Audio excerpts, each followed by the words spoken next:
Kami mohon perhatian hadirin, acara Studium Generale akan segera dimulai. Assalamualaikum warahmatullahi wabarakatuh. Selamat pagi, salam sejahtera bagi kita semua. Pada hari ini, Rabu 24 Agustus 2022, kita akan mengikuti Studium Generale bersama dua pembicara, yaitu 1. Dr. Epin Saifuddin MPD, Koordinator Mata Kuliah KU 4078 Studium Generale, dengan topik Pengantar Studium Generale Semester 1 2022-2023. 2.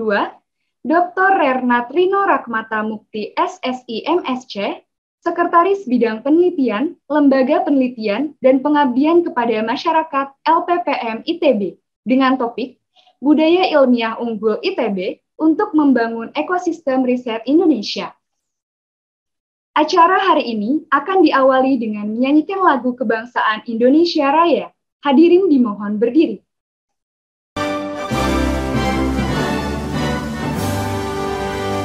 Indonesia, tanah airku, tanah tumpah darahku. Di sanalah aku berdiri, jadi panggung di bumi. Indonesia, kebangsaanku, bangsa dan tanah airku.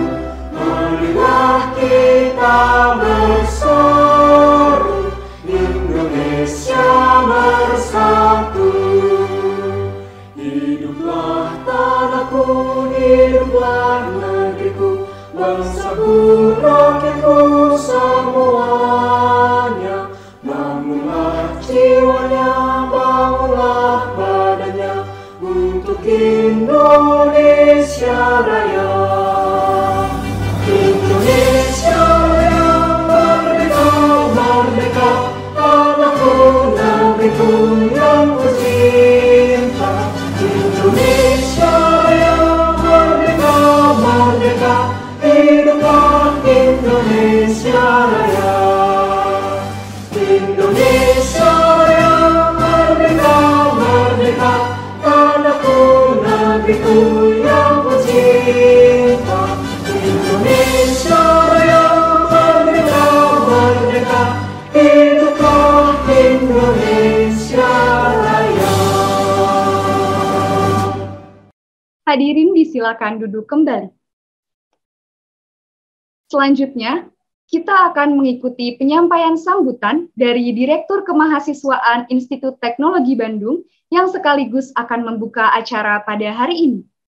Kami silakan dengan hormat Dr. G. Prasetyo Aditama, SSN, MSN. Baik, terima kasih Mbak Sarah. Apakah bisa terdengar dengan baik suara saya, Mbak? Bisa, Pak? Bisa ya, terima kasih. Baik. Selamat pagi, Assalamualaikum warahmatullahi wabarakatuh. Salam sejahtera, Om Swastiastu, Namo Buddhaya, Salam Kebajikan. Selamat pagi yang terhormat Bu Naomi, Humas ITB, dan tentu pembicara kita hari ini Pak Rino, Sekretaris Bidang Penelitian LPPM ITB, dan juga Pak Epin yang akan memaparkan skenario kuliah Studium General 1 semester ini. Juga para dosen pengampu mata kuliah ini, Pak Ferry, Pak Bandung, dan kawan-kawan. Tentu yang saya kasihi para mahasiswa semuanya, ini sudah masuk 543 dan terdaftar sekitar 4.700 ya Pak Mbak Sarah ya. Dan sebagian mungkin menikmati acara ini di channel YouTube ITB 1920. Baik, terima kasih semuanya. Semoga semuanya tetap sehat di sini. Dan kita hari ini akan memulai sesi kuliah Studium Generale selama 1 semester, yang mana tujuan dari kuliah ini adalah memberikan wawasan, memberikan inspirasi kepada seluruh mahasiswa, terutama hal-hal yang justru mungkin tidak tercover dalam mata kuliah di prodi masing-masing. Nah, oleh karena itu, saya berharap para mahasiswa bisa memanfaatkan materi dan inspirasi-inspirasi yang bisa diambil dari mata kuliah studium general ini dan akhirnya bisa mewarnai semangat belajar selama di ITB ini dan khususnya setelah lulus nanti bisa membawa diri sebagai insan akademik yang tumbuh di ITB ini.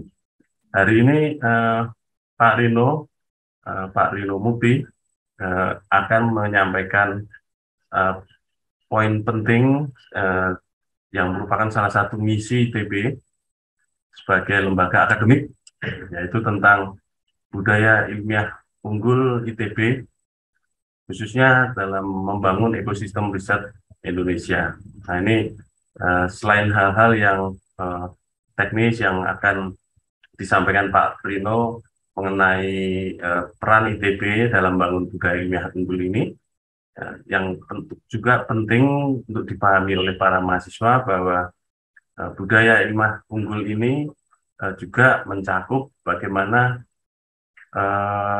kita semua sebagai insan akademik menekankan sikap yang mencintai ilmu, kebenaran, dan kejujuran, serta semangat untuk selalu bisa menghasilkan yang terbaik atau excellent gitu ya.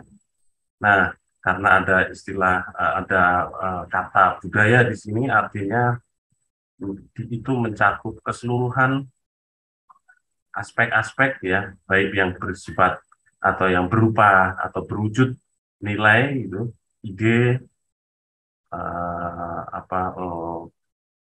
lalu yang kedua juga mencakup sikap atau perilaku sehari-hari para insan akademik dan tentu juga mencakup artefak-artefak yang dihasilkan dari atau implementasi atau pengejawantahan dari nilai-nilai dan perilaku tersebut yang pada akhirnya diharapkan bermanfaat bagi masyarakat dan oleh karena itu bisa secara utuh membangun budaya ilmiah tersebut. Nah, para mahasiswa ini angkatannya juga beragam ya, ada tingkat 2, 3, 4 atau ya 2, 3, 4 mungkin ada yang 5 juga kali ini.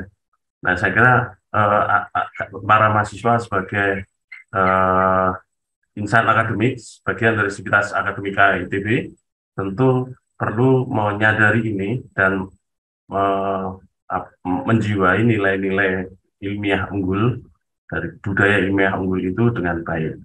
Lalu bisa mengejawantahkan dalam perilaku, dalam sikap yang ilmiah, di mana mahasiswa selalu merujuk kepada penguasaan sikap untuk selalu menjunjung tinggi pemikiran yang logis dan rasional.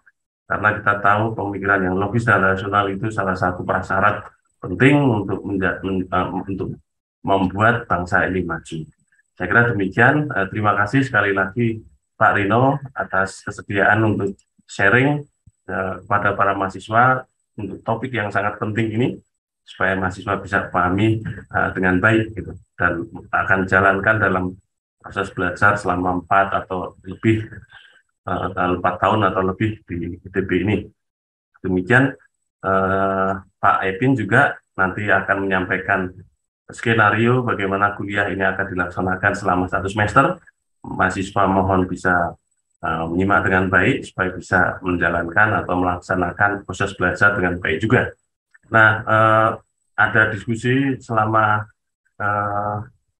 pasca pandemi ini, artinya setelah pandemi agak mereda, memang kita akan mencoba mengkaji kemungkinan-kemungkinan untuk pelaksanaan kuliah ini secara luring supaya interaksi bisa lebih kuat. Tapi tunggu saja nanti pada saatnya akan disampaikan kemungkinan bagaimana teknis mata kuliah SG ini dilaksanakan secara luring. Demikian Bapak Ibu semua dan para mahasiswa, selamat menikmati dan berinteraksi dengan baik di dalam kuliah ini dan mengambil hikmah dan inspirasi dari materi yang akan disampaikan oleh Pak Rino dan Pak Epin. Itu yang pertama. Yang kedua, sekalian saya akan mewakili Pak Wijaya, Sekretaris Institut ITB, Itu untuk sekalian membuka acara ini dengan secara resmi, dan juga membuka mata kuliah sesi pertama mata kuliah studium general ini. Demikian, dan semoga semuanya semua tujuan-tujuan baik yang sudah dicanangkan terkait dengan mata kuliah SG ini bisa dicapai dan dilaksanakan dengan baik. Terima kasih. Selamat pagi. Wassalamualaikum warahmatullahi wabarakatuh. Assalamualaikum. Hadirin yang kami hormati, berikutnya kita akan simak bersama Studium Generale yang akan disampaikan oleh Koordinator Mata Kuliah KU 4078 Studium Generale, Dr. Epin Saifuddin MPD, dengan topik Pengantar Studium Generale Semester 1 2022-2023 yang sekaligus akan menjadi moderator pada materi kedua bersama Sekretaris Bidang Penelitian, Lembaga Penelitian dan Pengabdian kepada Masyarakat LPPM ITB, Dr. Rerna Trino Rakmata Mukti SSI MSc dengan topik Budaya Ilmiah Unggul ITB untuk Membangun Ekosistem Riset Indonesia. Kepada Dr. Epin Saifuddin MPD, kami silakan. Baik, terima kasih Bu Zahra, yang saya hormati Rektor dan seluruh jajaran pimpinan ITB, kemudian Pak Pras, Direktur Kemahasiswaan, dan Ibu Naomi, Kepala Biro Humas, kemudian Pak Harino. Terima kasih Pak sudah berkenan hadir untuk mengisi paparan di pertemuan pertama ini. Kemudian para dosen, para mahasiswa, serta seluruh sivitas akademika ITB, baik yang tergabung di dalam Zoom maupun melalui platform YouTube. Seperti yang tadi disampaikan oleh Pak Pras dalam sambutannya bahwa Studium Generale ini tentu di awal akan mengangkat apa yang menjadi concern ya daripada ITB paling tidak 5 tahun mendatang. Nah, namun demikian perlu kami sampaikan beberapa hal terkait dengan pelaksanaan mata kuliah Studium Generale ini yang kurang lebih akan berjalan 14 pertemuan ke depan. Saya mohon izin share screen. Nah, terkait dengan mata kuliah Studium Generale ya KU 4078. Nah, ini adalah mata kuliah yang terbuka ya bagi seluruh mahasiswa ITB, tentu yang sudah selesai TPB ya tingkat 2 ke atas, yang memang berkeinginan untuk mencari inspirasi dari pengalaman, pemikiran, dan juga gagasan dari para tokoh di Indonesia. Kuliah ini diharapkan dapat membuka wawasan para mahasiswa sekalian, serta membangkitkan semangat kebangsaan mahasiswa agar dapat berpikir tentang bangsa dan negaranya, serta mampu menempatkan diri sebagai bagian dari solusi atas tantangan dan kompleksitas persoalan yang dihadapi bangsanya.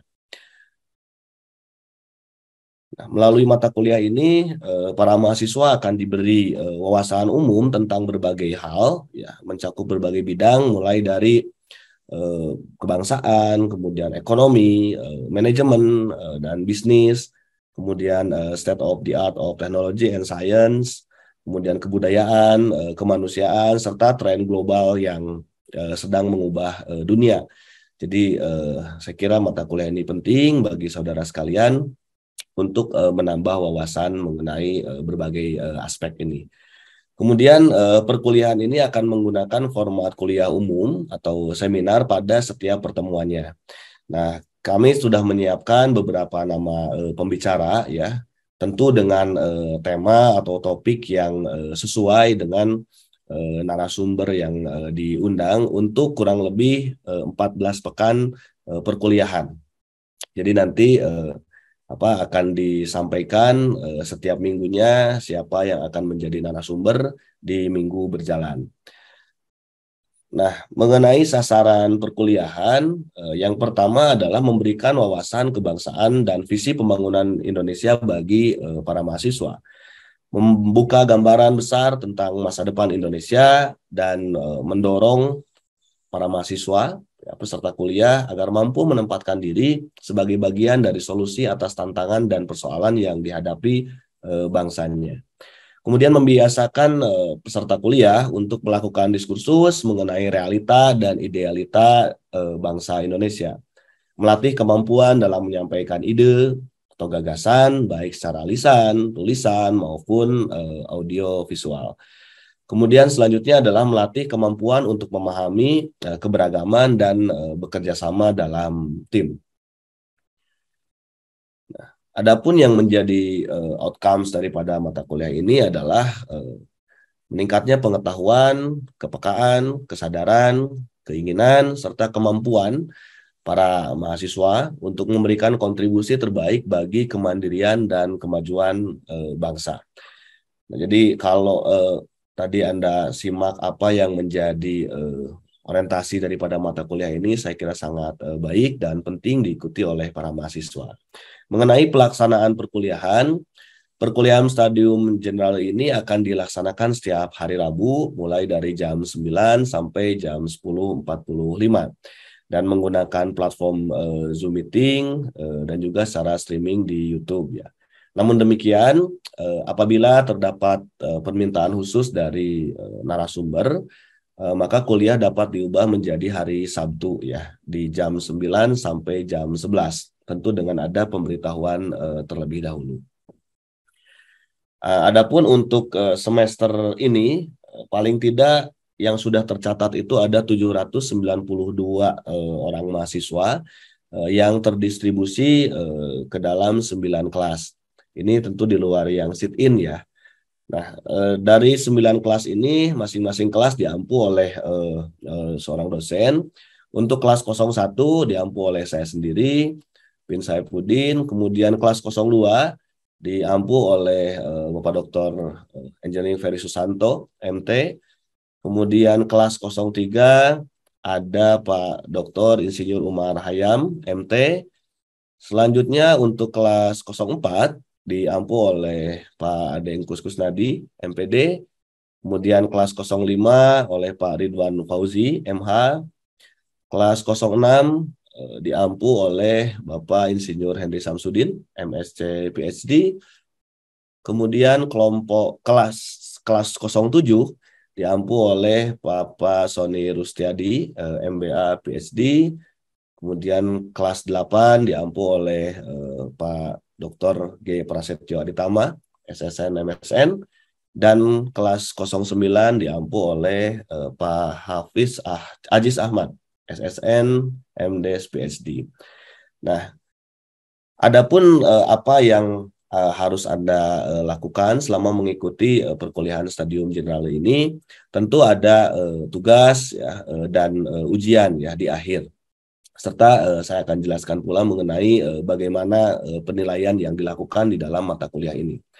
Untuk tugas sendiri, Anda diminta untuk membuat resume ya. Resume setiap minggunya, dan tugas resume ini merupakan tugas pribadi ya. Anda tidak diperkenankan untuk melakukan salin tempel serta hal-hal lain yang melanggar peraturan akademik di ITB. Resume dibuat dengan cara dietik dan mengirimkannya melalui email ke alamat pengkar@kemahasiswaan.itb.ac.id selamat-lambatnya pukul 23.59 pada hari yang sama. Jadi Anda punya waktu paling tidak setelah selesai perkuliahan ini sampai nanti malam.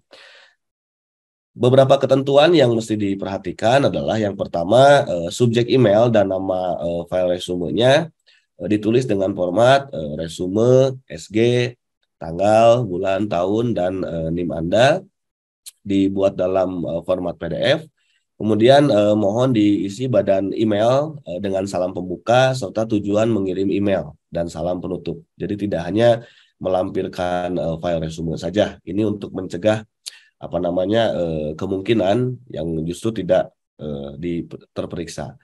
Kemudian lembar resume sendiri Anda dapat unduh pada link berikut ya, bit.ly/resume_sg. Terkait dengan penilaian resume itu didasarkan pada 4 aspek. Yang pertama adalah dari struktur penulisan.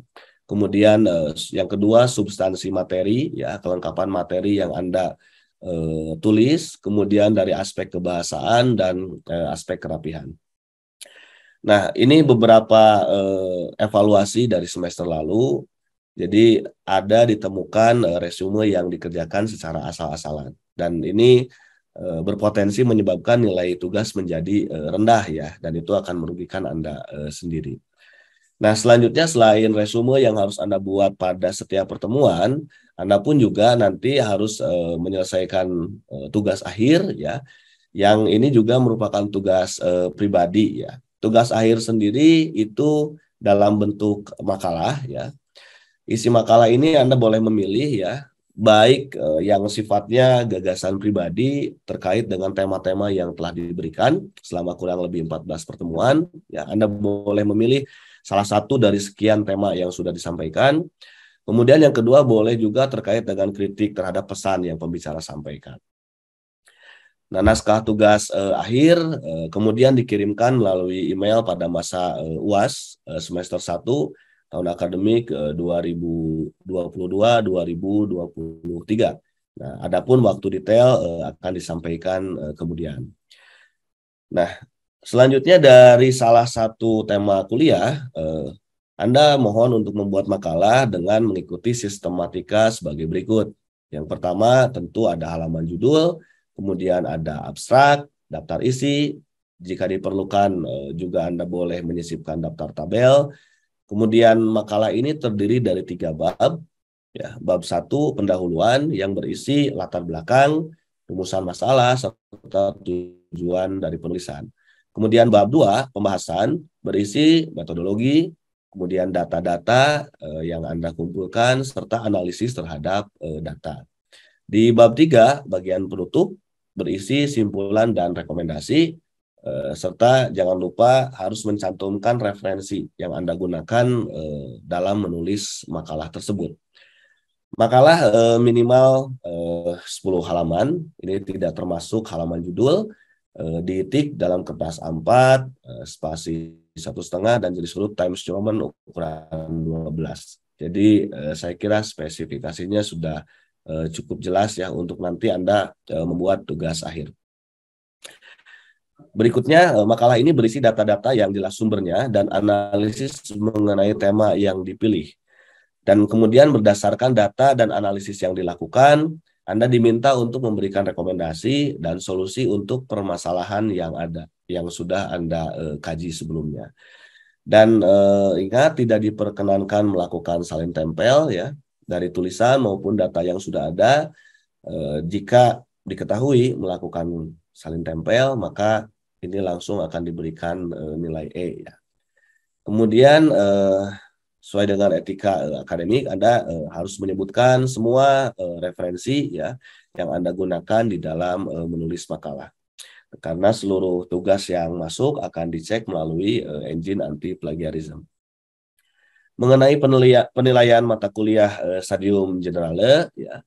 Yang pertama adalah mahasiswa harus menghadiri perkuliahan dan persentase kehadiran minimal mahasiswa dalam perkuliahan adalah 80%.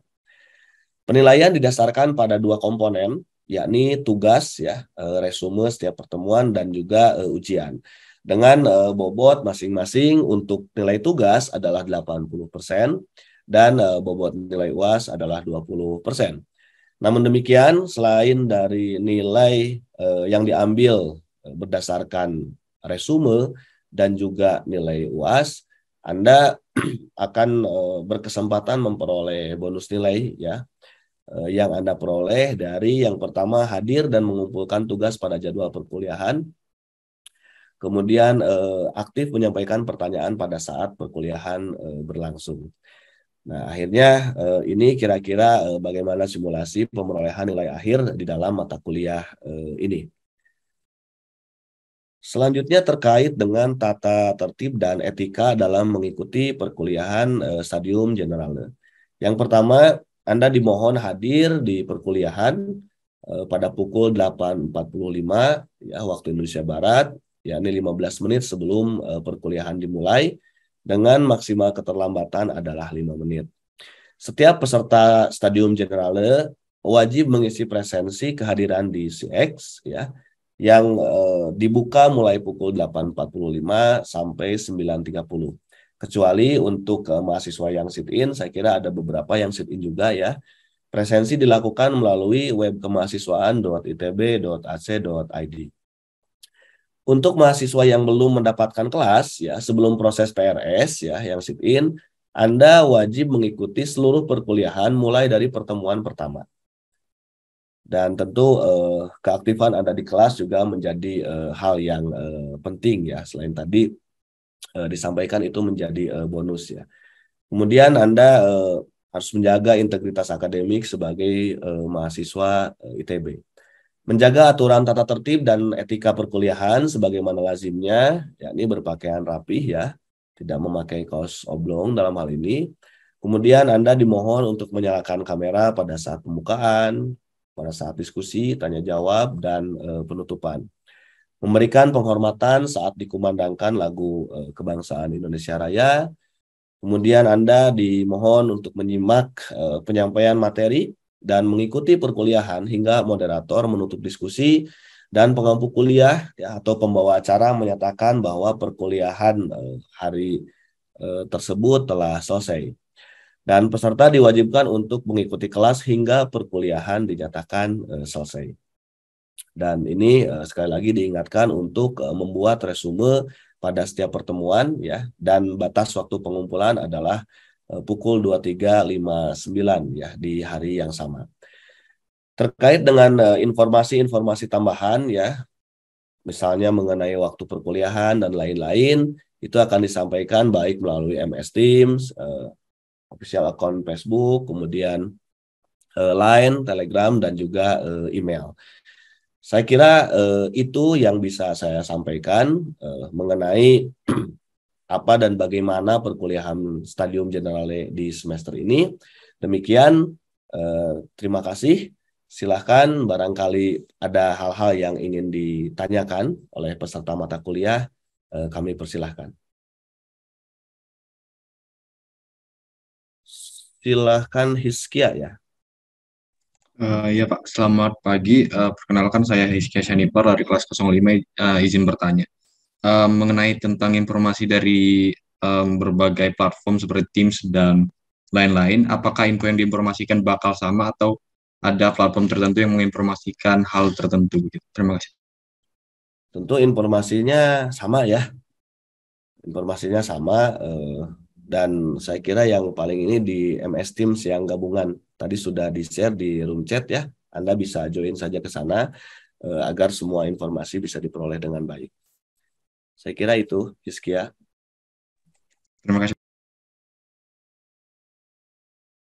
Mangga, silahkan. Barangkali masih ada hal yang belum jelas. Wiwin, silahkan. Terima kasih Pak untuk kesempatannya. Saya Wiwin dari kelas 03. Mohon izin bertanya Pak, untuk yang mendapat kendala teknis masuk ke MS Teams, apa ada saran untuk kendala tersebut ya Pak? Saya tidak dapat masuk ke MS Teams grupnya. Oh, tidak bisa masuk ke MS Teams ya? Nah, Ya. mungkin bisa disampaikan saja itu melalui email ya atau Telegram tadi untuk info tambahan nanti biar dibantu oleh tim Pengkar. Baik, terima kasih Pak. Ya, sama-sama. Ada Werner, silakan. Izin masuk Bapak Ibu sekalian dan teman-teman. Perkenalkan, nama saya Werner dari kelas 1. Izin bertanya Pak terkait tugas resume sendiri yang poin nomor 3, lembar resume dapat diunduh pada link bit.ly resume_sg. Saya udah sempat mengecek dan itu nggak bisa dibuka ya Pak ya. Itu bagaimana Pak? Oke, belum bisa dibuka ya? Terima kasih. Oke, mungkin nanti Pak Nanan bisa bantu ya untuk melakukan pengecekan juga dan mungkin nanti akan disampaikan informasinya segera ya. Terima kasih Pak. Terima kasih ya, sama-sama Werner. Cintami, silakan.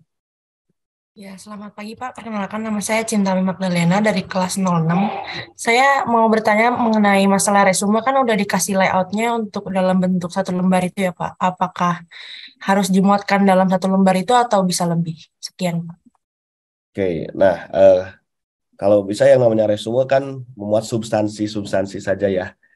Jadi kalau bisa singkat padat jelas begitu, tapi tentu memuat hal-hal yang penting itu yang disampaikan. Tapi kalaupun misalnya memang tidak memungkinkan, hanya satu boleh tambah ya, saya kira itu. Baik, terima kasih Pak. Ya, sama-sama. Masih ada satu lagi, Indah, silakan Indah. Baik, terima kasih atas kesempatannya. Perkenalkan, nama saya Indah Putri Rahmadani. Saya merupakan peserta pertukaran mahasiswa Merdeka. Jadi Bapak, saya ingin bertanya, kami ada beberapa peserta PMM ya Bapak. Kami absennya di mana ya? Apa sit-in juga? Soalnya kami belum mendapatkan akun SIX, belum dapat mengakses akun SX Pak. Kalau boleh tahu, jadi semuanya belum bisa akses SIX ya? Iya, khusus peserta PMM Bapak, pertukaran. Nanti coba kami koordinasikan dengan Dirdik ya, karena tadi saya cek juga di SIX saya justru sudah ada beberapa mahasiswa PMM. Oh iya Bapak, saya pribadi belum Bapak. Oke, baik. Nanti kami coba komunikasikan ya. Saya kira sudah sama gitu apa yang kita lihat dengan apa yang Anda alami gitu ya. Nah, kemudian kalau misalnya nanti sudah tergabung di SIX, Anda bisa melakukan presensi mandiri saja di sana, di setiap pertemuan ya. Ya, baik Bapak, terima kasih. Ya, sama-sama. Selanjutnya, Yasmin, silakan. Baik, selamat pagi Pak. Perkenalkan saya Jasmine 154200077. Sebagai mahasiswa sit-in, saya ingin bertanya Pak, untuk absennya itu di kemahasiswaan sepertinya belum muncul. Oh, belum muncul ya? Ya. Oke, baik. Nanti Pak Nanan mohon dibantu Pak. Jadi nanti untuk sit-in bisa melalui itu ya. Nanti segera diselesaikan. Terima kasih Yasmin. Terima kasih banyak Pak. Ini sama ya, pertanyaan dari Noval ya di room chat. Saya kira jawabannya demikian. Masih ada? Silakan. Astri Nema. Terima kasih Pak, maaf sebelumnya belum bisa menghidupkan kamera. Izin bertanya, untuk file yang dijelaskan tadi bisa diakses di mana ya Pak? Karena ada bagian yang terlewat. Terima kasih. Oke, nanti di-share di MS Team ya. MS Team yang gabungan. Nah, untuk presensi peserta yang sit-in, nah ini sudah disampaikan oleh Pak Nanan di room chat ya. Jadi silahkan bisa masuk melalui tautan tersebut. Masih ada pertanyaan terkait perkuliahan Stadium Generale?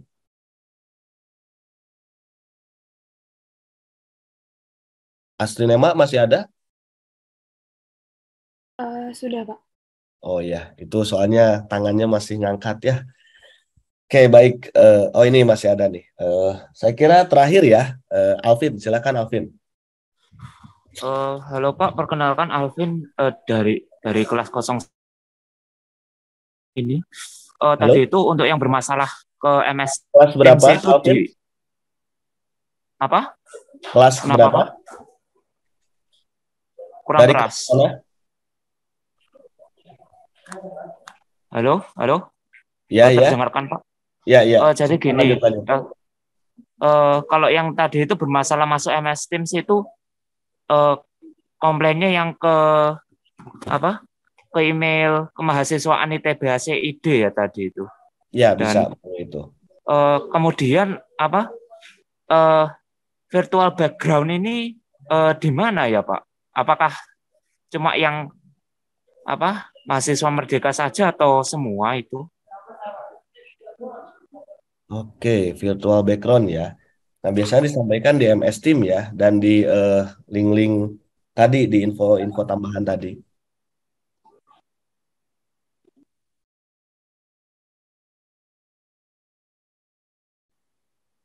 Halo, Alvin? Iya. Nah, ini juga nih di-share juga nih, dibantu share oleh Pak Nanan ya di room chat ya.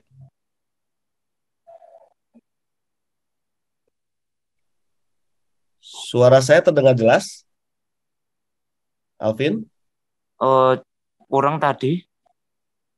Ya, itu di room chat juga sudah di-share ya. Dan di MS Team juga di-share itu. Oke. Oke, terima kasih. Oke, baik. Baik, saya kira cukup ya.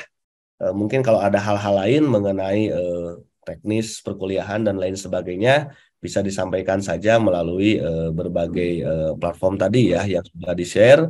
Dan mungkin tadi kalau ada yang terlewat, Anda bisa nanti lihat di YouTube juga, atau nanti salindianya bisa di-share ya. Saya kira demikian terkait dengan pengantar Stadium Generale. Selanjutnya tiba saatnya kita menyimak ya paparan yang akan disampaikan oleh narasumber kita di pagi hari ini ya. Telah hadir bersama-sama kita Pak Rino. Selamat pagi, Pak. Selamat pagi, Pak Epin. Terima kasih Pak Rino sudah berkenan memenuhi undangan dan juga berbagi dengan kami dan para mahasiswa terkait dengan budaya ilmiah unggul. Nah, para mahasiswa dan semua hadirin, sebagaimana kita tahu bahwa ITB saat ini ya, baik dalam jangka menengah atau 5 tahun mendatang, mendukung budaya ilmiah unggul dengan cara peningkatan pengembangan sumber daya di berbagai aspek ya, di mana arah pengembangannya yakni terwujudnya ITB sebagai globally respected and locally relevant. Bu Rektor misalnya pernah menyampaikan mengenai makna daripada istilah ini. Yang pertama, ITB harus mampu berperan proaktif dalam menjalin kerjasama baik internasional dan berkontribusi dalam menanggapi isu-isu yang terjadi pada masyarakat internasional. Kemudian tentu ITB diharapkan semakin responsif ya dalam terhadap dinamika permasalahan yang terjadi di tengah-tengah masyarakat lokal maupun nasional. Nah, untuk mengupas lebih jauh mengenai budaya ilmiah unggul ini, telah hadir di tengah-tengah kita narasumber yang saya kira sangat berkompeten di bidang ini. Ada Pak Dr. Ernat Rino Rahmata Mukti, SSI MSc, yang saat ini beliau menjabat juga sebagai Sekretaris Bidang Penelitian LPPM ITB. Adapun topik yang akan disampaikan oleh Pak Rino adalah budaya ilmiah unggul ITB untuk membangun riset ekosistem riset di Indonesia. Nah, sebelum Pak Rino menyampaikan paparannya, izinkan saya menyampaikan kurikulum vitae singkat beliau. Yang pertama, nama Rino Rahmata Mukti sebagai asisten profesor di Division of Inorganic and Physical Chemistry ITB. Lahir di Jakarta 25 April 1977. Beliau interest terhadap beberapa penelitian ya, antara lain sintesis of zeolite based catalyst by using sustainable natural precursors, kemudian catalytic upgrading of petro and biofuel, mitigation of hazardous chemical compound using environmentally benign zeolite-based materials, kemudian biomass ya, binary using catalytic processes. Kemudian beliau menempuh pendidikan S1 di jurusan Kimia ITB tahun 95 sampai tahun 2000, kemudian melanjutkan studi S2-nya ya, Master of Science di Chemistry jurusan kimia ya, jurusan yang sama di University Teknologi Malaysia tahun 2001 sampai 2003, dan menyelesaikan program doktornya ya di Technische Chemie 2 di Technische Universität München ya di Jerman tahun 2003 sampai 2007. Pak Rino ini memperoleh beberapa penghargaan. Satu diantaranya adalah Fellow of Indonesian Academy of Young Scientists dan juga beberapa penghargaan lainnya. Berbagai publikasi sudah banyak dilakukan oleh Pak Rino. Paling tidak yang terpublish di Scopus ada 106 paper dengan H-index 26 dan sudah disitasi oleh 1.669. Dan Pak Rino juga aktif menjadi narasumber di berbagai pertemuan ilmiah, baik nasional maupun internasional. Saya kira itu biodata singkat Pak Rino. Selanjutnya, waktu dan tempat saya persilahkan ke Pak Rino untuk sesi paparan. Mungkin bisa kita beri batasan 30 menit, Pak. Selanjutnya kita lanjut untuk sesi tanya jawab. Demikian, silahkan Pak Rino. Baik, terima kasih Pak Evin, Bapak dan Ibu, teman-teman mahasiswa sekalian, selamat pagi. Assalamualaikum warahmatullahi wabarakatuh. Om Swastiastu, Namo Buddhaya, salam kebajikan, Rahayu. Pada pagi hari ini, saya diberi tugas untuk menyampaikan wawasan terkait budaya ilmiah unggul ITB yang mungkin bisa berkontribusi dalam membangun ekosistem riset di Indonesia. Saya juga ingin menyapa para pengampu mata kuliah Studium Generale, Pak Evin, ada Pak Adekus, ada Pak Sony ya, ada Pak Ferry di sini ya, terus Pak Hafiz mungkin ya. Terima kasih sudah memberikan kesempatan saya dan juga tentunya kepada Humas ITB Bu Nomi. Terima kasih Bu. Semoga nanti informasi ini menjadi pesan yang bisa diterima oleh para mahasiswa sekalian. Izinkan saya share screen.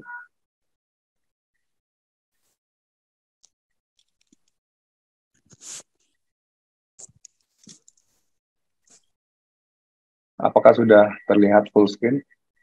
Sudah, Pak. Sudah ya. Baik. Kita ketahui ya, ITB telah menggelar acara temu awal semester yang bertema Gebiar Budaya Ilmiah Unggul ya, sekitar 2 minggu yang lalu, 11 Agustus 2022. Pada kesempatan yang baik itu, Prof. Reni Wirarisuma, Rektor ITB, menyampaikan ya makna dari budaya ilmiah unggul ya. Yang diantara lain adalah menekankan sikap mencintai ilmu, kebenaran, dan kejujuran, serta semangat untuk menghasilkan yang terbaik, excellent, begitu ya. Nah, istilah budaya ilmiah unggul ini juga mungkin bisa kita dengar ya dari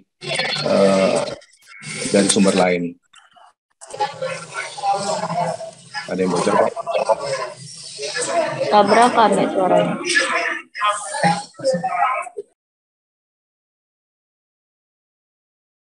Ya, istilah budaya ilmiah unggul ini juga kita dengar dari negara lain ya. Di sini ada istilah yang sering disebut scientific temper atau bahasa Indonesianya adalah perangai ilmiah.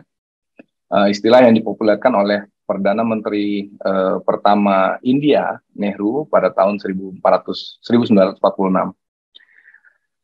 Istilah ini merujuk kepada penguasaan sikap bagi setiap individu untuk lebih menjunjung tinggi pemikiran yang logis dan rasional. Jadi kita lihat di gambar slide ini, suatu peristiwa yang mungkin kita tidak bisa merasakan lagi ya di Indonesia ya, di mana para pengendara motor tertib ya, sangat tertib dalam mengendara motor, tidak mengganggu lajur yang berseberangan, begitu ya.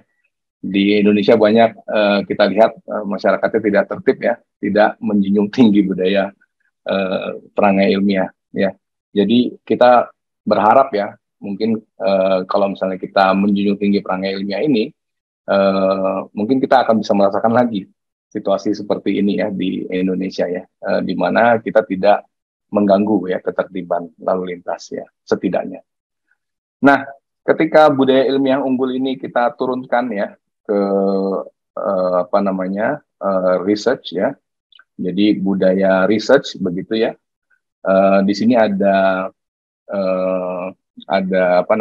pengalaman dari The University of Glasgow yang dituliskan dalam sebuah artikel ya, dipublikasikan di sebuah jurnal, dan disampaikan juga oleh Ibu Rektor ketika temu awal semester 2 minggu yang lalu, di mana di sini pengalaman dari University of Glasgow yang sudah lebih dari 500 tahun ya berdiri, di mana budaya riset itu bisa ditumbuh kembangkan dengan mengadopsi tiga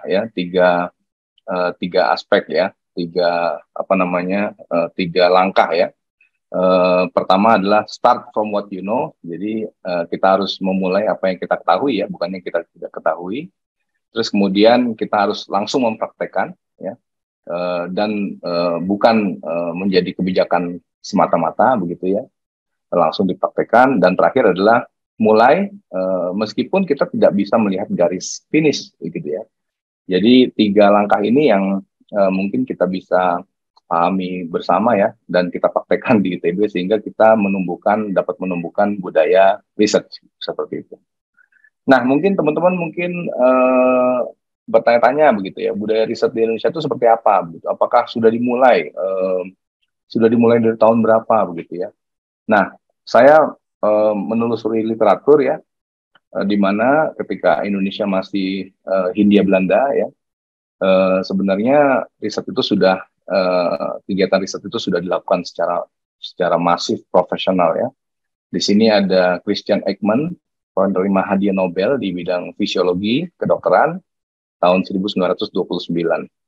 Beliau melakukan riset di Indonesia ya, tepatnya di Salemba ya, di Jakarta, Batavia waktu itu namanya ya, Jakarta. Jadi beliau ditugaskan oleh pemerintah Belanda, pemerintah Hindia Belanda begitu ya, karena beliau adalah dokter, ahli patologi, ketika itu menyelesaikan masalah penyakit ya yang mewabah di Hindia Belanda ya, yang dapat menyebabkan kelumpuhan seperti itu ya. Nah, ini ditengarai karena pola makan yang buruk ya di masyarakat Hindia Belanda waktu itu ya. Sehingga Christian Ekman melakukan research, membuktikan dari mana asal wabah ini seperti itu ya. Dan beliau menyimpulkan bahwa beras yang dikonsumsi waktu itu, beras itu diputihkan ya secara sengaja, dan itu ternyata menurunkan nutrisi ya, sehingga disarankan mengkonsumsi beras yang yang walaupun warnanya kuning tapi memiliki nutrisi yang baik. Sehingga selain itu beliau juga akhirnya menemukan sebuah vitamin ya, teori vitamin dan produk vitamin yang bisa dikonsumsi untuk menjaga kesehatan masyarakatnya.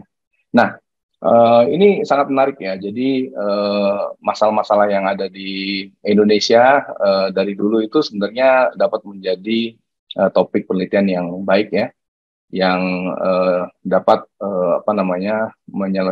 berkontribusi kepada budaya ilmiah unggul ya di Indonesia.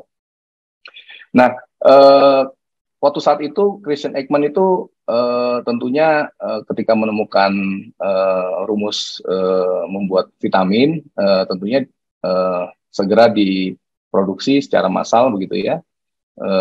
Kalau nggak salah tetap di daerah Salemba. Jadi ketika itu di Salemba itu lengkap ya, ada pendidikannya, Stovia ya, terus kemudian ada lembaga penelitiannya, terus ada juga mungkin startup ya, mungkin kalau dalam bahasa sekarang startup industri ya di sana ya.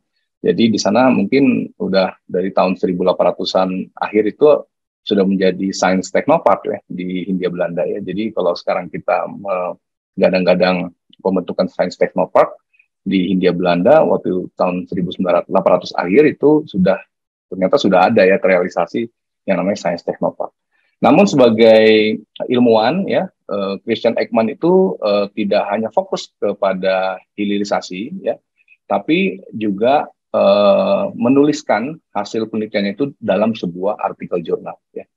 Jadi ini yang penting untuk kita catat bahwa apa yang kita hasilkan itu harus selalu dituliskan dalam sebuah artikel dan dipublikasikan kalau bisa di sebuah jurnal ya. Nah, di sini ada data publikasi Christian Ekman ketika tahun 1890 ya di salah satu jurnal saat itu, dan jurnal ini ternyata jurnal kedokteran Hindia Belanda. Jadi jurnal lokal di saat itu di Hindia Belanda ya. Dan ternyata jurnal ini yang membawa Christian Ekman menjadi pioneer dalam teori vitamin ya.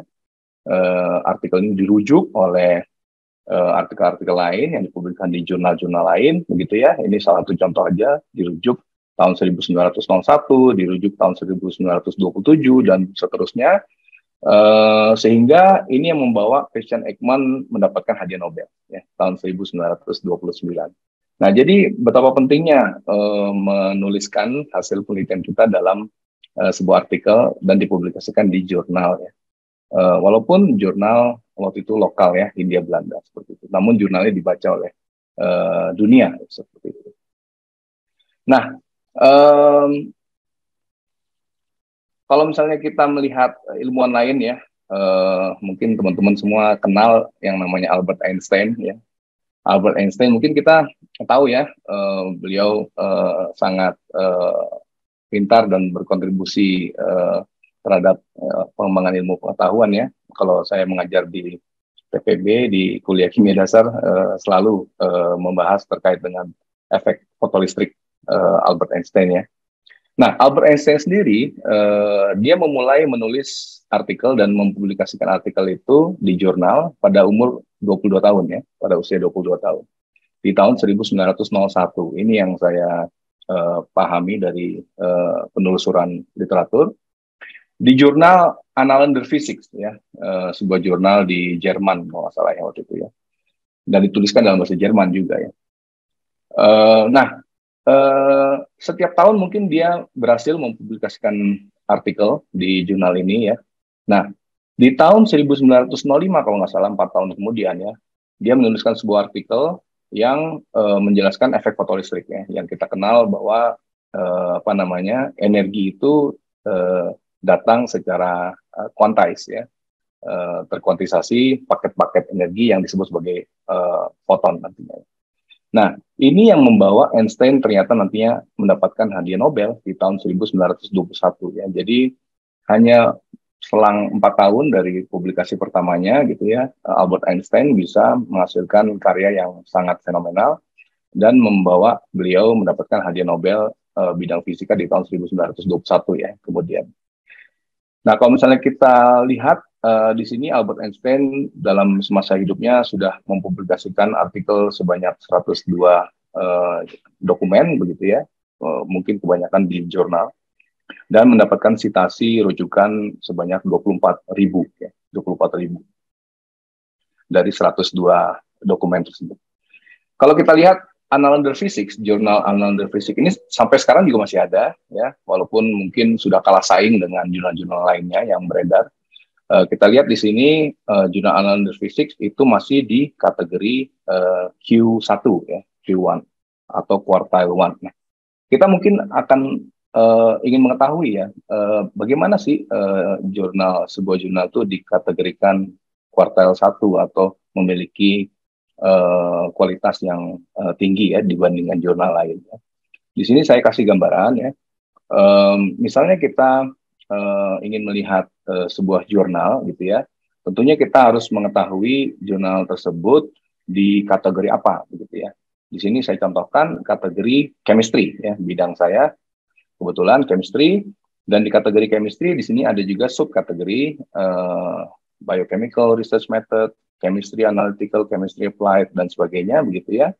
Nah, saya coba mencontohkan memilih nanoscience dan nanoteknologi ya. Nah, di dalam bidang subkategori nanoscience dan nanoteknologi ini terdapat 109 jurnal ya, 109 nama jurnal. Nah, di sini 109 nama jurnal tersebut di subkategori yang sama itu tentunya bisa kita klasifikasikan ya, berdasarkan sitasi yang didapatkan dari jurnal itu ya, terhadap artikel-artikelnya. Nah, di sini 109 nama jurnal di subkategori nanoscience dan nanoteknologi jika diklasifikasikan menjadi 4 kuadran ya atau 4 kuartal, kuartal 1 yang top 25%, kuartal 4 yang paling bawah 25% terbawah, dan kuartal 2 dan kuartal 3 yang di tengah gitu ya. Nah, ini kita bisa melihat ya jurnal itu kategorinya apakah Q1, apakah Q2 atau Q3 ya. Jadi bersaing di subkategori yang sama seperti itu ya. Jadi di sini kita lihat jurnal yang namanya Nature Review Materials dengan subkategori nanoscience dan nanoteknologi berada di peringkat 1 ya dari 109, dan tentunya jurnal ini mendapatkan predikat Q1 seperti itu ya. Jadi teman-teman mahasiswa ketika nanti ingin memilih jurnal yang tempat jurnal untuk mempublikasikan artikelnya, tentunya harus memahami ya pilihan-pilihan ini seperti itu. Nah, ini di dalam science ya. Artinya di sini ada Science Citation Index ya. Bagaimana di social science? Di social science juga sama ya. Di sini ada kategori Arts and Humanities Interdisciplinary, subkategorinya ada Area Studies, Asian Studies, Classic, History, Cultural Studies, dan sebagainya. Di sini saya mencontohkan Cultural Studies ya. Cultural Studies, subkategori Cultural Studies, di sini ada 43 nama jurnal. Di antaranya adalah yang nomor 1 di kuadran 1 atau kuartal 1 itu adalah Journal of Cultural Economy ya. Jadi di jurnal-jurnal yang bidang social science itu bersaing di subkategorinya ya. Jadi tidak bersaing di subkategori yang lain seperti itu ya. Jadi mungkin banyak yang bertanya ya, wah kalau misalnya penelitian di MIPA atau di teknik begitu ya, banyak publikasi yang Q1, tapi kok di social science tidak ada yang Q1. Nah, sebenarnya bisa dilihat ya, ada beberapa jurnal yang memang kategorinya masih Q1 gitu ya. Namun perlu ditelusuri subkategorinya seperti itu. Nah, jadi itu sudah saya contohkan beberapa cara ya melihat faktor dampak dari sebuah jurnal ya dalam ukuran kuartal ya atau kuadran ya. Jadi bisa dibagi dalam 4 kuadran, kuadran 1 atau kuartal 1, 2, 3, dan 4 seperti itu. Nah, sekarang mungkin kita penasaran ya, di ITB sendiri sebenarnya dari dulu itu kita sudah bisa publikasi apa seperti itu ya. Nah, ini penelusuran kami ya di sini teman-teman bisa melihat ya, di sini ada The Journal of Chemical Physics ya, artikel ini dipublikasikan di tahun 1952 ya, oleh seorang yang namanya Brinkman ya.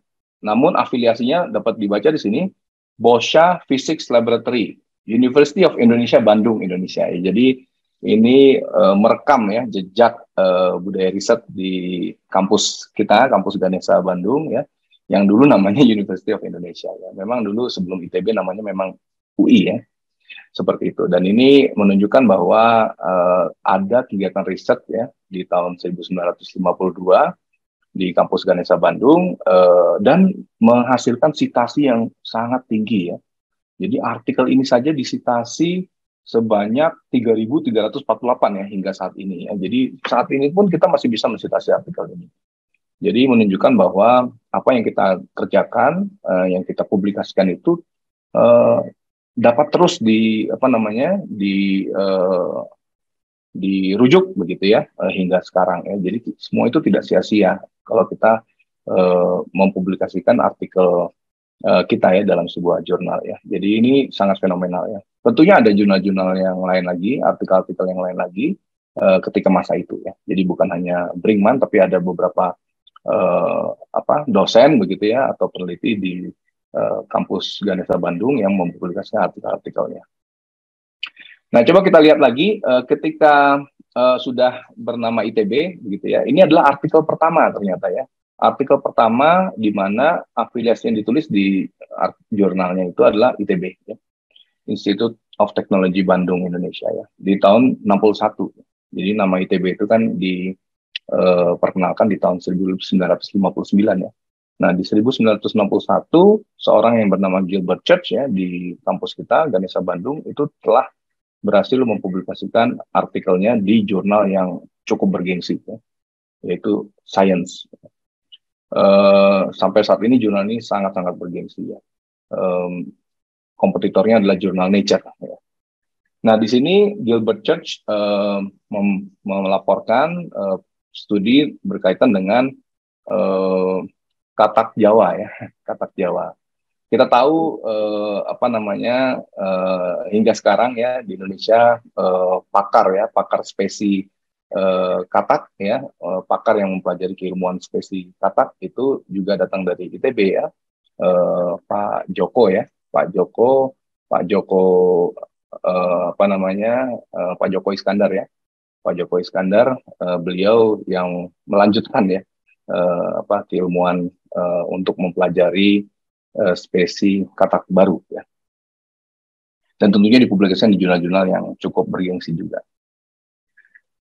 Nah, kita lihat sekarang ITB di sekitar 5 tahun ke belakang ya, kita juga terus berkarya, dosen-dosen ITB dan mahasiswanya terus berkarya menghasilkan artikel-artikel di jurnal klasifikasi Q1 ya. Kita lihat di sini jumlah artikel Q1 kita yang dari dosen ITB itu meningkat dari tahun ke tahun ya. Di tahun 2021 kita sudah mempunyai 450 artikel yang berkategori Q1 ya, seperti itu ya. Dan pertumbuhan artikel Q1 ini meningkat ya hingga 36,3% di tahun 2021 tahun lalu ya. Sehingga ini menjadi arah kita mungkin ke depannya dalam menghasilkan karya-karya publikasi ya. Dan kita ketahui bahwa sitasi ITB itu diperoleh setengahnya ya, mungkin ya, kalau ITB itu kalau nggak salah mempunyai sitasi berapa ya, saya nggak hafal di angkanya, tapi setengahnya itu sitasi yang diraih ITB itu menurut statistik itu diperoleh dari artikel jurnal Q1 ya, yang dihasilkan oleh dosen ITB seperti itu. Sehingga ini membawa ITB sekarang ini meraih QS World University Ranking di peringkat 235 ya, naik cukup signifikan dari peringkat sebelumnya 303 ya. Dan ini tentunya dikontribusi dari rujukan sitasi yang diraih dari publikasi jurnal tersebut ya. Di samping ada faktor-faktor lain seperti academic reputation, international program dan sebagainya. Nah, kita lihat ya perkembangan atau pertumbuhan publikasi perguruan tinggi di Indonesia pada kurun waktu 2019 hingga 2021. Walaupun secara QS World University Ranking ITB di bawah UGM ya 231, ITB 235, namun pertumbuhan publikasi terutama di jurnal yang berkategori Q1 itu ITB paling unggul se-Indonesia ya. Jadi ITB meraih 36,3% ya di 2021, sedangkan kampus-kampus lain di Indonesia seperti UGM masih di bawah ITB seperti itu. Jadi kita perlu bangga ya, kita sudah on the track gitu ya untuk menghasilkan karya-karya hasil penelitian yang lebih berkualitas. Nah, kita lihat ya berbandingannya dengan perguruan tinggi di ASEAN ya. Di sini saya contohkan di tahun 2020 ya, yang perguruan tinggi di ASEAN yang paling tinggi pemeringkatan dunianya adalah National University of Singapore dan Nanyang Technological University of Singapore ya. Nah, kampus Singapura ini cukup baik ya dalam menghasilkan karya penelitian yang berkualitas di jurnal Q1 ya sebanyak 76,9%. NTU bahkan menghasilkan 79,1% ya sebaran Q1-nya dibandingkan jurnal-jurnal Q lainnya ya. Nah, ini yang menjadi motivasi kita juga ya, bagaimana kita bisa meningkatkan performa sehingga menyamai keberhasilan kampus di Singapura ini ya. Di Malaysia ada University of Malaya yang menduduki peringkatan 70 ya, di bawah 100. University Malaya ini juga cukup aktif dalam menghasilkan karya publikasi yang berkualitas. Jurnal Q1-nya memiliki sebaran 43,7% ya, cukup baik.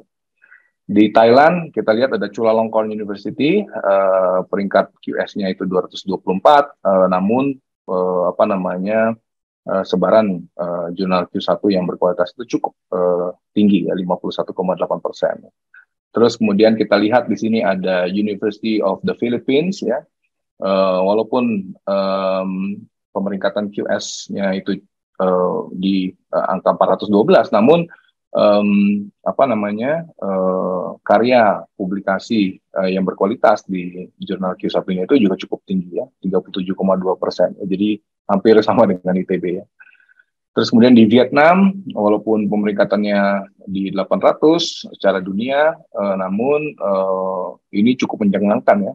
Jadi di Vietnam itu mungkin wajar aja industrinya itu berkembang begitu ya, karena research yang mereka lakukan itu cukup berkualitas ya. Dia menghasilkan karya publikasi di tahun 2020, jurnal Q1-nya itu sebarannya 61,9% ya.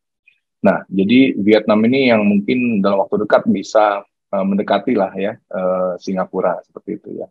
Nah, ini yang kita harapkan di ITB, harapannya kita bisa mengejar ketertinggalan kita, menghasilkan karya-karya yang sangat berkualitas ya. Nah, kalau kita lihat di Eropa, perguruan tinggi di Eropa di sini tentunya top 10 ya. Eropa itu perguruan tingginya masuk ke peringkatan QS masih di top 10 ya.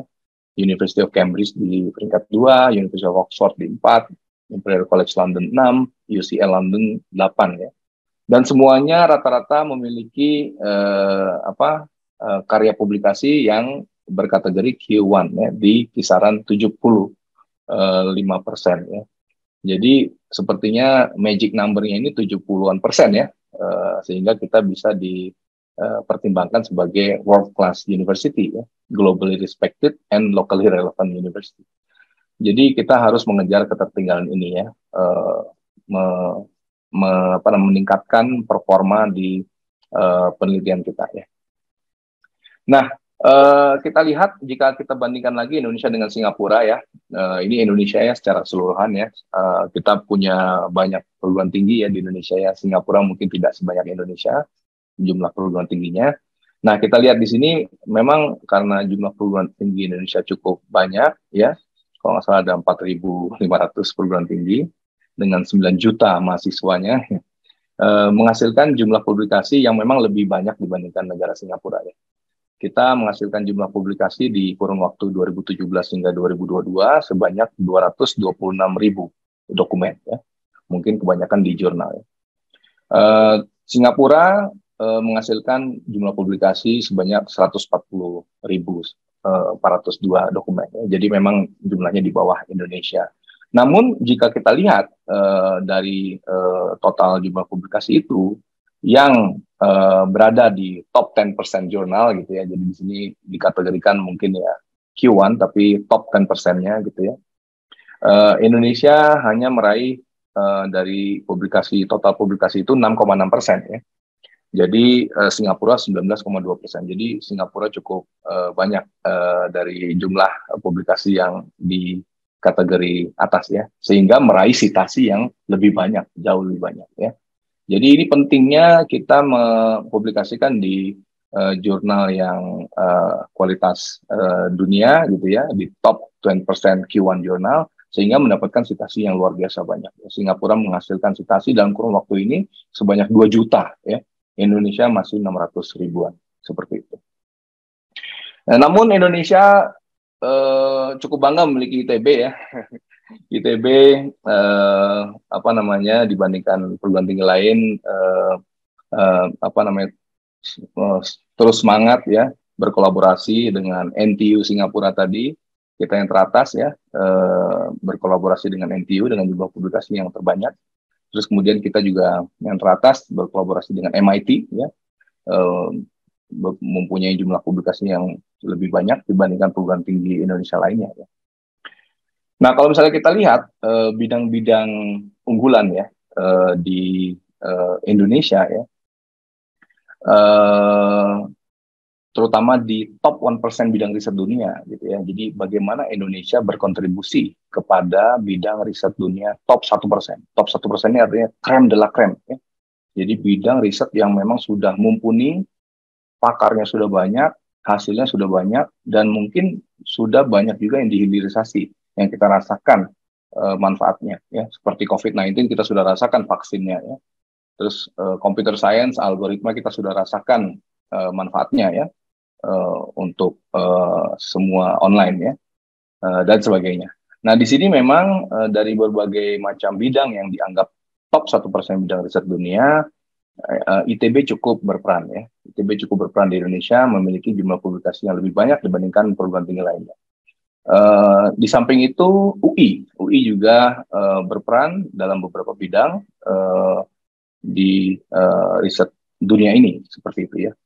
Namun PR-nya adalah di Sumbu X ini adalah indeks riset ternormalisasi dengan rata-rata dunia ya. Jadi kalau misalnya angkanya itu di bawah 1, berarti bidang tersebut kita masih di bawah rata-rata dunia.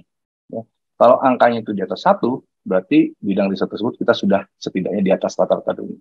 Nah, di sini masih banyak PR, di mana di bidang-bidang riset dunia ini yang di Indonesia masih di bawah 1 angka FWCI-nya. Nah, sedangkan Singapura memiliki banyak sekali majority bidang-bidang riset dunia ini memiliki FWCI di atas 1. Jadi Singapura sudah lebih leading ya, memang menguasai bidang-bidang riset dunia seperti itu. Nah, kalau kita lihat bidang riset unggulan di ITB itu bukan hanya yang crème de la crème. Crème de la crème top 1% ya, worldwide topic seperti solar cell ya.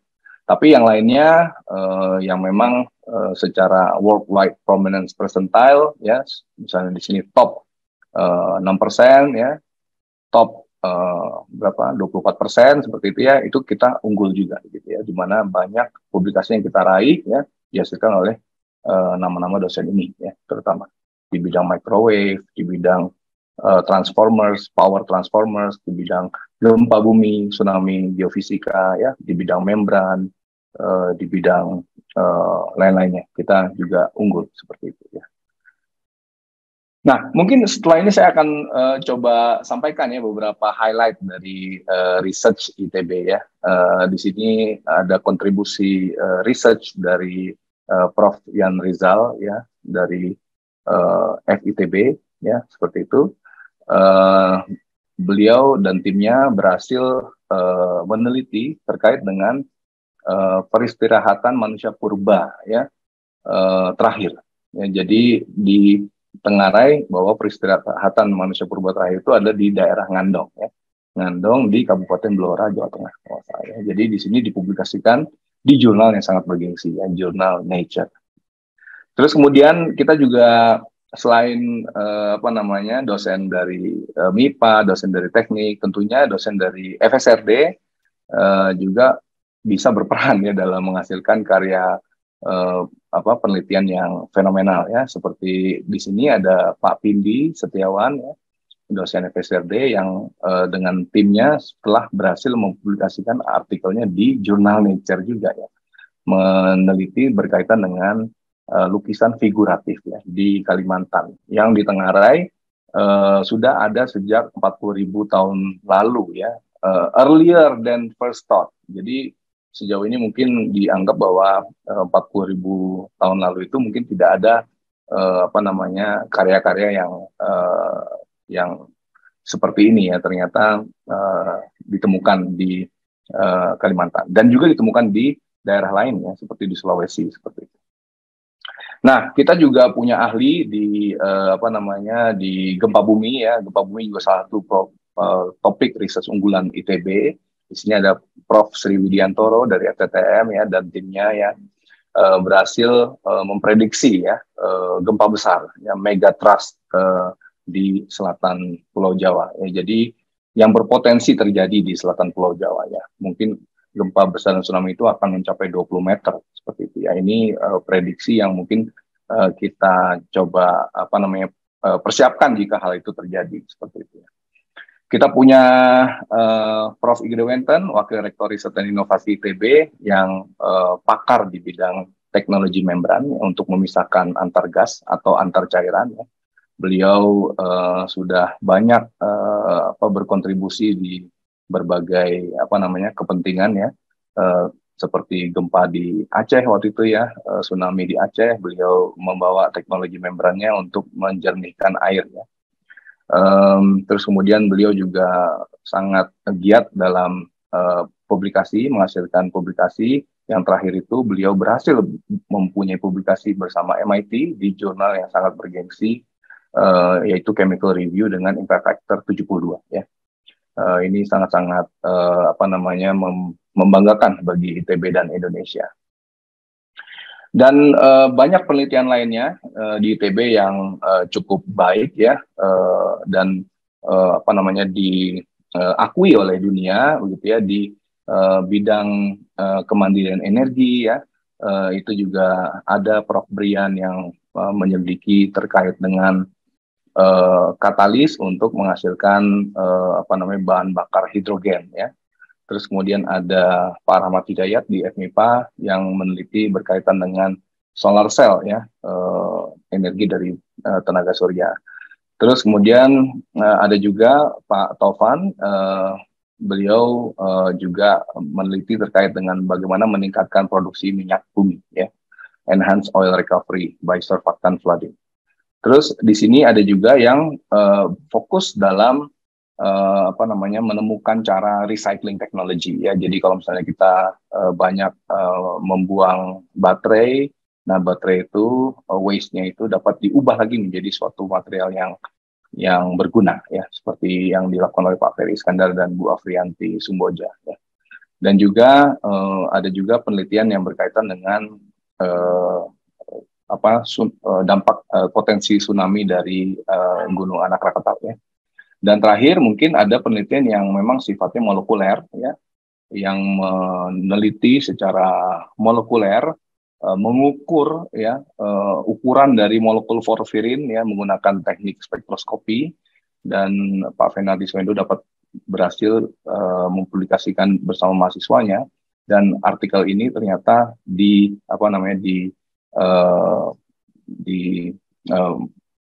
dimunculkan sebagai cover picture di jurnalnya ya, jadi cukup membanggakan ya, karya-karya dari dosen ITB seperti itu ya.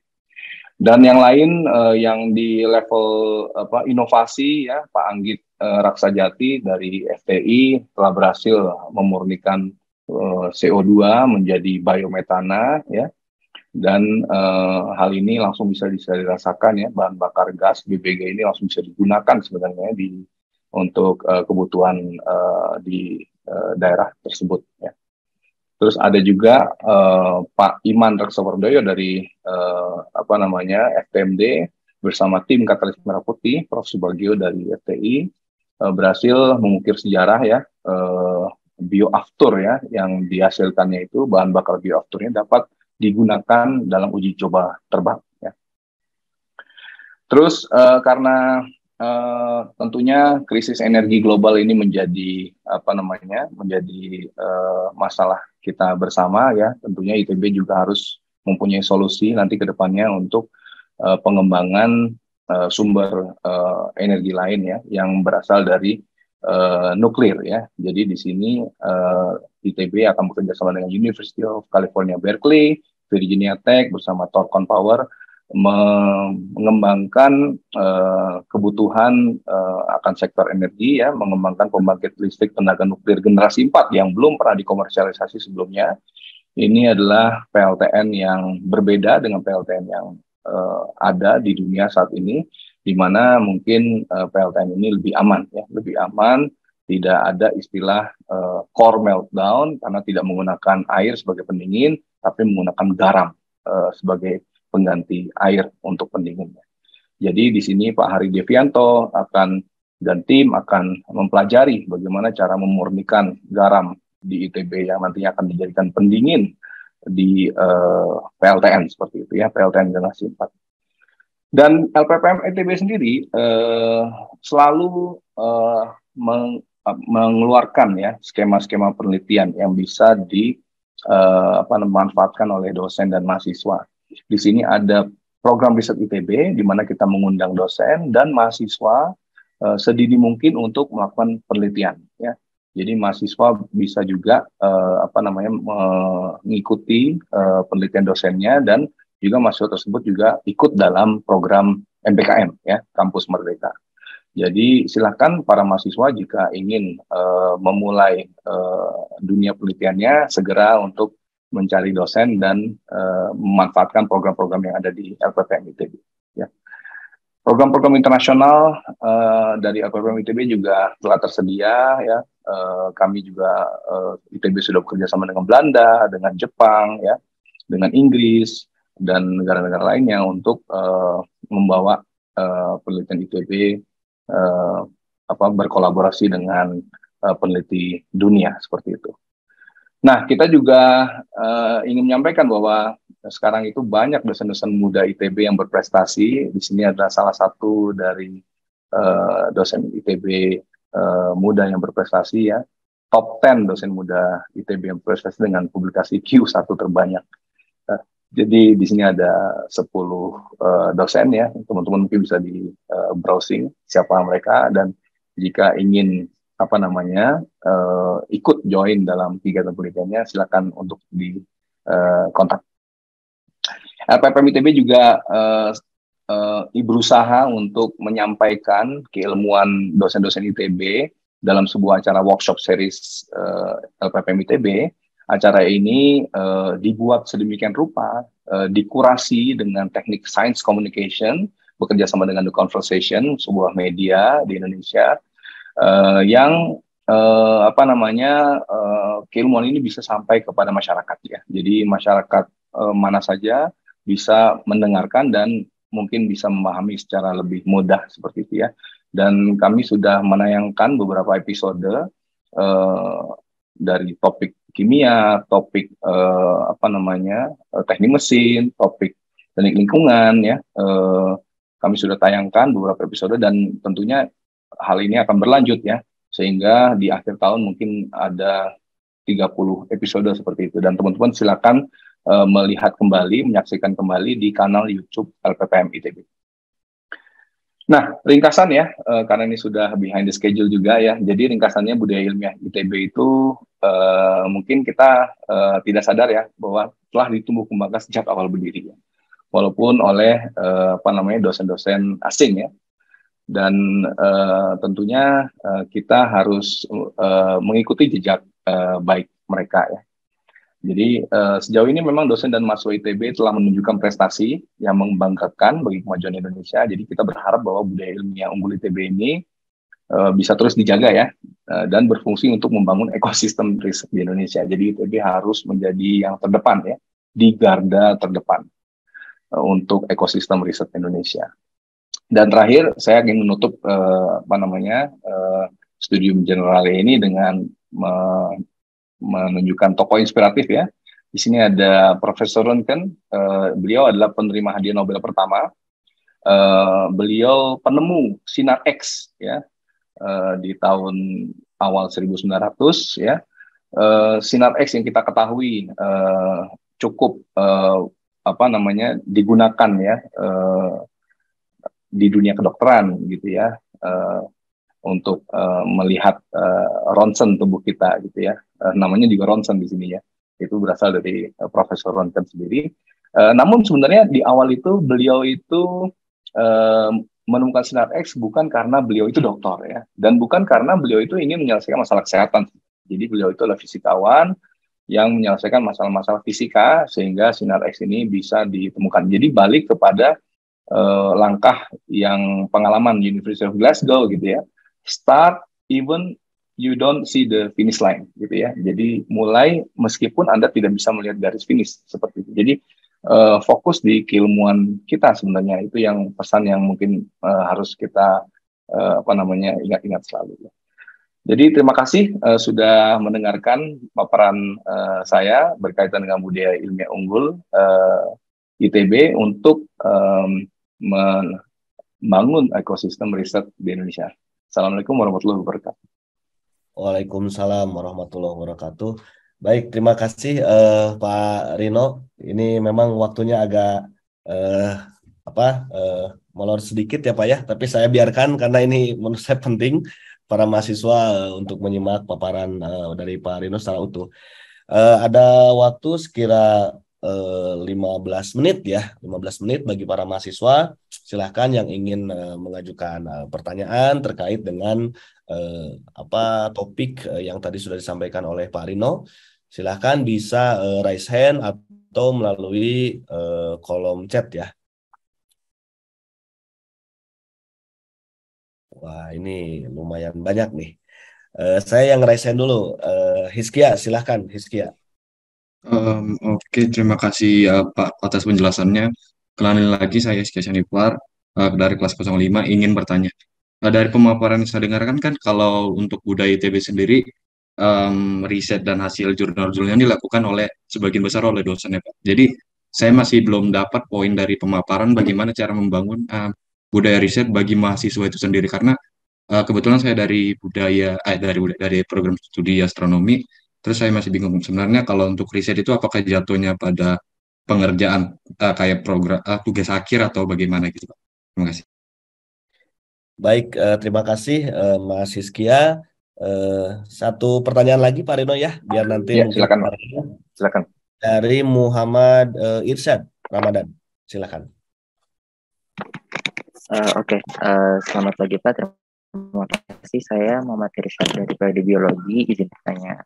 Tadi berdasarkan penjelasan Bapak sudah ditampilkan kalau misalkan memang ada perbedaan tingkat publikasi yang ada di Indonesia, ITB khususnya dengan yang ada di Singapura ya tadi ya, yang memiliki QS work lebih tinggi. Nah, kalau misalkan menurut Bapak sendiri itu masalah apa sih sebenarnya yang menjadi penyebab adanya gap perbedaan publikasi itu? Jadi masalah-masalah apa sebenarnya yang biasa ditemui oleh seorang peneliti di ITB misalkan juga dalam proses agar publikasinya itu bisa lebih baik. Sekian dari saya. Terima kasih. Baik, ada dua penanya, Pak Rino dari Mas Hizkia dengan Mas Irsyad terkait dengan bagaimana riset mahasiswa dan problem gap ya mengenai publikasi. Mangga, silakan. Ya. Terima kasih Pak Epin. Mohon maaf tadi behind the schedule paparannya. Untuk pertanyaan pertama dari Hizkia, riset untuk mahasiswa ya. Nah ini kan sebenarnya udah ada program MBKM ya. Jadi dan di program riset ITB, terutama yang dikeluarkan oleh PPM, karena program riset juga bisa dikeluarkan oleh fakultas sekolah ya. Tentunya dosen itu dihimbau untuk mengajak mahasiswa ya, terutama mahasiswa sarjana ya, sedini mungkin gitu ya. Tadi kita lihat bahwa Albert Einstein aja umur 22 tahun sudah bisa mempublikasikan artikelnya begitu ya di jurnal. Jadi kita juga berharap mahasiswa ITB ini juga bisa sedini mungkin terexposure dengan penelitian. Jadi mohon mahasiswa yang aktif ya untuk mengkontak para dosen, mengetahui keilmuan para dosen, penelitian para dosen, sehingga nanti dosen itu bisa mengajak mahasiswa gitu ya. Jadi kan dosen juga nggak tahu minat mahasiswa apa, makanya juga bingung cara mengajaknya bagaimana. Jadi perlu peran aktif dari mahasiswa. Dan ini yang diharapkan oleh program MBKM ya. Jadi kami di LPPM sudah membuat panduan penelitian begitu ya, untuk menuliskan proposal penelitian yang mengikut sertakan program MBKM. Jadi teman-teman silakan mengenal dosennya, mengenal topik penelitian dosennya, sehingga terus kemudian bisa diajak dalam kegiatan penelitian dosen tersebut ya. Jadi sedini mungkin ya, nggak harus menunggu tugas akhir menurut saya. Jadi tingkat 3 juga bisa mulai ya dalam kegiatan penelitian dosennya. Jadi dibanding mengerjakan hal-hal yang tidak bermanfaat begitu ya, mendingan ikut penelitian dosen dari sejak dini ya. Terima kasih Pak Mas Hizkia. Mas Irsyad, tadi kan memang kita itu tertinggal dari Singapura ya sekarang ya, bukan hanya ITB tapi kampus Indonesia lain juga sama ya. Nah, mungkin pertama kita harus mengetahui dulu ya, karena ini persaingan keilmuan ya, persaingan keilmuan itu sudah semakin ketat ya. Jadi jurnal-jurnal sendiri yang berkualitas juga semakin banyak gitu ya. Nah, kita harus bisa masuk ke level itu, begitu ya. Kita harus pertama memahami ya, mengetahui bahwa ada sekian jurnal ya di bidang ini ya yang memang kualitasnya itu tinggi di dunia, dan kita bisa nanti mendalami kualitas yang tinggi di dunia itu seperti apa dikerjakannya, begitu ya. Topik penelitian apa, begitu ya. Nah, itu kita harus paham ya, sehingga kita ketika kita ingin bersaing gitu dengan mereka, kita harus menempatkan diri di posisi di topik yang tepat ya, topik yang tepat, menyelesaikan masalah yang tepat juga, begitu ya. Pertama harus tahu itu. Kalau misalnya kita nggak tahu, kita artinya akhirnya research tapi ini apa tidak mempunyai arah, gitu ya. Jadi ya asal publikasi gitu ya, asal research gitu ya, sehingga nanti tidak berdampak gitu ya, tidak berdampak. Walaupun mungkin bagus ya, ada hasil penelitian, ada suatu kegiatan yang dikerjakan, tapi tidak berdampak. Nah, itu kita harus punya strategi untuk supaya hasil-hasil penelitian kita bisa berdampak ya. Tadi kan sudah dicontohkan ya, banyak dosen ITB ternyata yang memang kelas dunia ya, mempunyai riset di yang memang di dunia itu memang kita pionir gitu ya, di gempa bumi ya, di tadi di lukisan figuratif, terus kemudian di manusia purba tadi gitu ya, itu dan juga ada yang spesi katak terbaru ya, Pak Joko Iskandar, itu kita pionir di dunia. Nah, itu mungkin kita harus jaga ya, kita harus jaga, dan terus menumbuhkan lagi topik-topik yang memang kita nantinya akan menjadi garda terdepan gitu ya. Nah, kita harus pelajari itu ya, kita harus pelajari itu, cari informasi selengkap-lengkapnya. Singapura sudah melakukan hal itu ya. Jadi walaupun NTU itu kampus yang baru ya, tergolong baru, mungkin didirikan di tahun 90-an, tapi sekarang itu dia sudah menempatkan diri di kualitas di riset yang berkualitas tinggi ya. Jadi kita harus mempunyai strategi itu. Tentunya mahasiswa juga tentunya kan pasti banyak aspirasi ya, dan mahasiswa juga harus dari sekarang juga harus mempelajari hal ini, sehingga ketika memilih topik penelitian yang ingin digeluti itu topik itu ternyata ke depan itu berprospek bagus, begitu ya. Jadi tentunya ini adalah tanggung jawab kita semua, dosen dan mahasiswa. Terima kasih. Baik, terima kasih Pak Rino. Saya sekarang beralih ke pertanyaan yang disampaikan di room chat. Ini ada beberapa pertanyaan yang disampaikan oleh Mas Alvin ya, tapi saya kira ada beberapa yang sudah tadi dijawab oleh Pak Rino. Ada satu poin yang saya kira perlu pandangan dari Pak Rino, dari Mas Alvin. Beberapa mahasiswa belum memiliki minat atau sadar akan semangat melakukan riset. Nah, kira-kira hal penting apa yang mungkin dapat dipertimbangkan oleh mahasiswa untuk bersemangat melakukan riset gitu. Itu yang pertama. Kemudian yang kedua dari Mas Dimas ya, mirip-mirip ya. Jadi bagaimana agar termotivasi untuk terus menghasilkan jurnal? Ada nggak tips and trick nih untuk menghasilkan jurnal berkategori Q1? Demikian Pak Rino, dua pertanyaan. Iya, mungkin yang pertama semangat riset ya. Moga-moga dari mengikuti studium general ini menumbuhkan semangat ya. Jadi tak kenal maka tak sayang, mungkin itu ininya ya, peribahasanya ya. Jadi kita harus mengenal dulu riset itu dapat berdampak apa sih, begitu ya. Nah, kita sudah lihat tadi kan Christian Ekman melakukan riset ya yang berdampak terhadap penemuan vitamin ya untuk anti beri-beri. Terus kemudian Profesor Röntgen ya melakukan riset, dia menyelesaikan hal-hal yang bidang fisika ya, mempelajari elektron tereksitasi, terus kemudian menghasilkan radiasi apa begitu. Ternyata hasilnya sinar X yang bisa dimanfaatkan oleh dunia kedokteran ya. Jadi manfaatnya riset itu sangat-sangat berguna gitu ya. Dan kita memang membutuhkan itu ya. Terus misalnya kita dalam pandemi ya, masa pandemi COVID-19, tentunya banyak orang yang melakukan riset terkait dengan vaksin ya. Tentunya dampaknya bisa kita rasakan kan, kita dapat disuntik vaksin yang berkaitan dengan pandemi ini, dan itu bermanfaat sekali ketika kita nanti terserang virus itu ya, sehingga kita punya kekebalan tubuh. Jadi riset itu sebenarnya menghasilkan sesuatu yang bermanfaat. Jadi motivasinya itu sebenarnya kita harus percaya bahwa riset itu menghasilkan sesuatu yang bermanfaat, dan tinggal kita memilih topik riset yang menurut passion kita,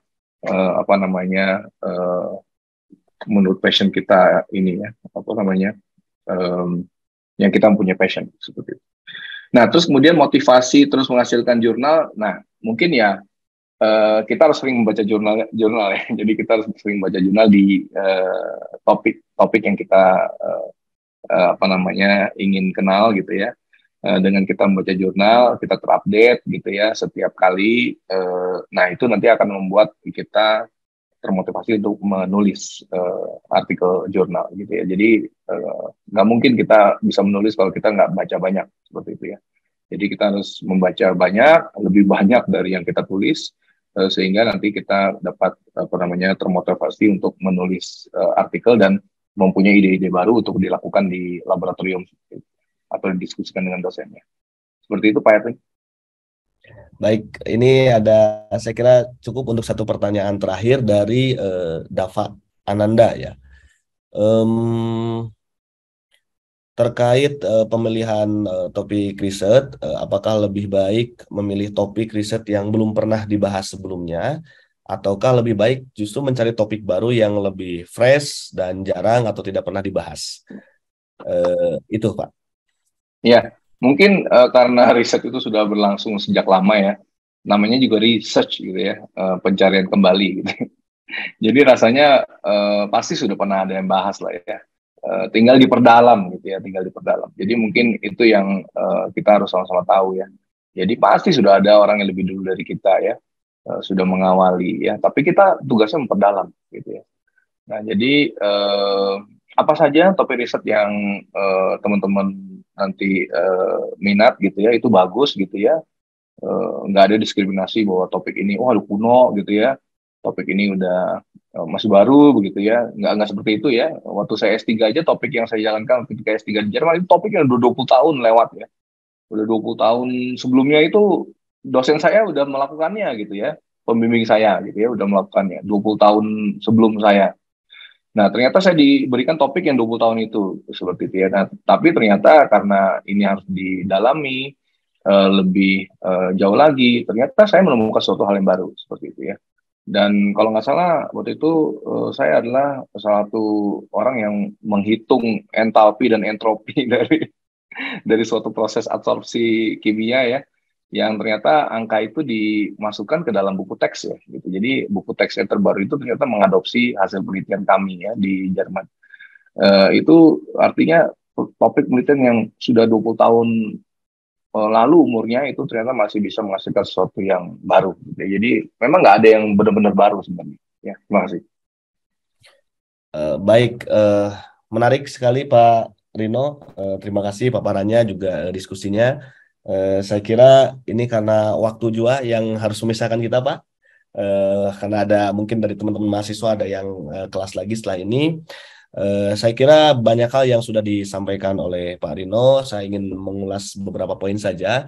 Yang tadi menarik di bagian akhir yang disampaikan Pak Rino adalah bahwa budaya ilmiah ITB itu telah ditumbuh kembangkan sejak awal berdiri, dan makna daripada budaya ilmiah unggul menekankan pada sikap yang mencintai ilmu, kebenaran, dan kejujuran, serta semangat untuk menghasilkan yang terbaik. Dan tadi Pak Rino sampaikan bahwa dosen dan mahasiswa ITB telah banyak menunjukkan prestasi yang membanggakan bagi kemajuan Indonesia bahkan dunia. Dan budaya ilmiah unggul ini harus tetap dijaga, yang berfungsi untuk membangun terutama ekosistem research di Indonesia. Nah, ini tentu mendukung upaya bagaimana kemudian ITB mampu berperan proaktif dan berkontribusi dalam menanggapi isu-isu yang terjadi pada masyarakat internasional, serta tentu responsif terhadap dinamika persoalan yang terjadi di tengah masyarakat lokal atau di level nasional. Saya kira itu yang bisa saya sampaikan. Sekali lagi terima kasih Pak Rino, paparannya yang sangat bernas pada pagi hari ini, dan mudah-mudahan ini menjadi awal di stadium general ini untuk kemudian membangun atmosfer akademik yang lebih baik bagi para mahasiswa ITB. Demikian saya kira, terima kasih Pak Dino. Saya tutup pertemuan atau diskusi ini dengan ucapan wassalamualaikum warahmatullahi wabarakatuh. Baiklah hadirin, dengan demikian Studium Generale pada hari ini telah selesai. Terima kasih atas perhatian hadirin dalam mengikuti acara ini. Selamat siang, salam sehat selalu. Wassalamualaikum warahmatullahi wabarakatuh.